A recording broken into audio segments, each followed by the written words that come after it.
All right, now we are getting into the fun bit. And at the same time, the hardest bit. We're going to talk about what the most difficult part of the job is.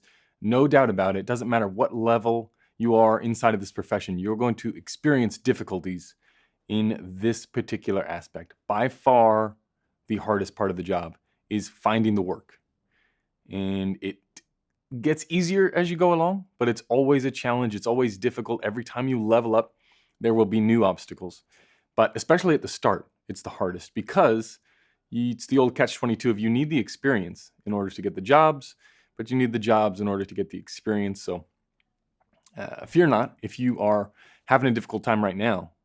The good thing is it never gets harder than it is right now for you. Doesn't matter what part of the journey you're on, doesn't matter how long you've been in the business. The longer that you stay, the easier it gets. The larger the network grows, which we're going to talk about. The better you get at networking, the better you get at marketing your own projects and building the network that will allow you to form new relationships with new people because the network gets bigger, new people are brought in, you work with new crews, you work with new producers and directors, and those ways lead on to ways. So it will never be more difficult than it is right now, but that's not to say that it's not difficult right now. It is. It sucks. It's the hardest part. And it will be the hardest part no matter what, right? The technical, the creative, the managerial side of things that we talked about in the previous chapter, those are difficult, but it's finding the work that will separate cinematographers. The more work that you get, the more experimental you can be, the farther you can push things, the greater you know the tools, the more opportunities for management experience. There's really no end to it. This, if you take anything away from this entire course, it is focusing on finding the work. And we're going to explore some ways, I think, that you can put your best foot forward.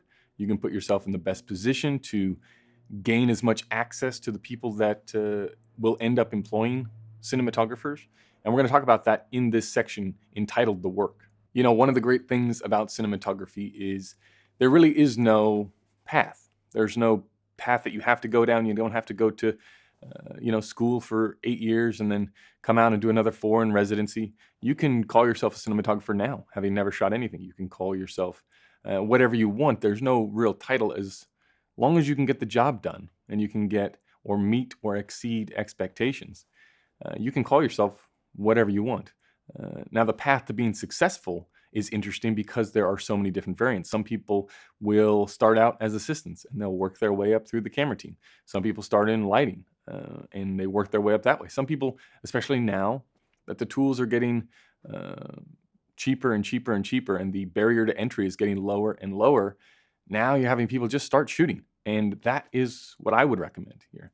I won't go into great detail about this now, but I would recommend shoot as much stuff as you can, but be objective in that department. When you look at the stuff, you have to be objective, but we're getting off track now. So the thing to remember is because there's no set path in cinematography, you can find yourself at the same level as someone else who's taken longer to get there, taken shorter to get there, has done 100 jobs, has done 10 jobs. There's no set path for elevating the jobs that you're working on or accelerating your career. And basically what I'm doing in this course is trying to lay out the best way that I know how to do it. It's not the best way set in concrete. This is how it has to be forever. It's just what I've found has worked. Some stuff for me hasn't worked. Some stuff has worked really well. And that's what I'm going to talk about here when I talk about getting the work, because this is, again, such an important part of cinematography because this allows you to do everything else. Unless you're going to hire yourself, unless you're going to be your own producer, you need to find ways to build a network that will employ you and do so hopefully on a steady basis in jobs that you're interested in, at a rate that you are interested in, that you're happy, that you can fulfill some of your creative desires and your technical desires and get that experience in the management to help you move up. It's such tricky waters to navigate that sometimes it can feel depressing. Sometimes you can feel down if you see other people around you who are succeeding. But like I said, there's so many different paths. One job can take you to the next level, or it could take 100 jobs. There really is no set path to where you want to get to. As long as you think about those objectives and you're clear and you work towards your goals in the short term and the midterm, you'll find yourself there. You just have to understand that this takes time. It's not easy to do. And although finding jobs gets easier as your network grows, it's never going to be a hard science. There's always going to be some sort of luck involved, some sort of right place, right time. And you'd be surprised how many jobs just go away, or other cinematographers are up from them for them and they get them, or the job completely falls apart, or the dates gets moved and you can't shift, or somebody comes on that doesn't want to work with you, or something like that. It just happens all the time. So not only is getting the work the most difficult part, but also maintaining those relationships is a challenge, because you're going to hear a lot of no's. And you may not even hear it to your face, but you're going to get rejected again and again and again.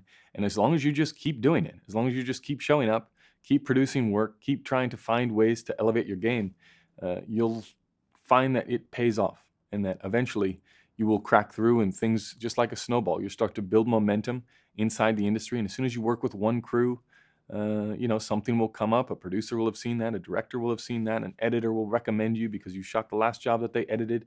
It's weird how it works, but it all comes together eventually. But just know that you just have to push through this hard part. And although it gets easier, it's never a simple process getting the work. So never something that you can take your eye off of. You should always be focusing on, how can I put my best foot forward to make myself as employable as possible, right? You want to be easy to find. You want to have that good attitude on set. You want people to like you. You want to be a problem solver. You want to take the workload off of individuals around you and make it a smoother process, make it a smoother production, make it a smoother transition from one cinematographer to you. And as long as you keep that up and you make it a fun experience and an enjoyable experience for everybody, not just the crew, but the director, the agency, the client, the producer, all of those individuals, if you can take into account the best interest there, you'll find yourself much more employable than if you didn't. The big takeaway from this section is that the work will come and it will go, and you'll try and decipher why in one period you're really hot and why in another you don't get a phone call for a few months. But just know that that it comes in waves. It doesn't matter how successful you are. It doesn't matter how many big things you've done. You'll eventually feel that wave of slowing, and you just can't get hung up on it, right? You have to focus on the things that you do have control of, which is getting better on the technical side, getting better on the creative side, working on your management skills, and then making the most out of every opportunity you get, because every opportunity is another chance to improve the network, get the word out about the skills, and deliver or over deliver on the expectations. And that will help you and make you more employable in the future.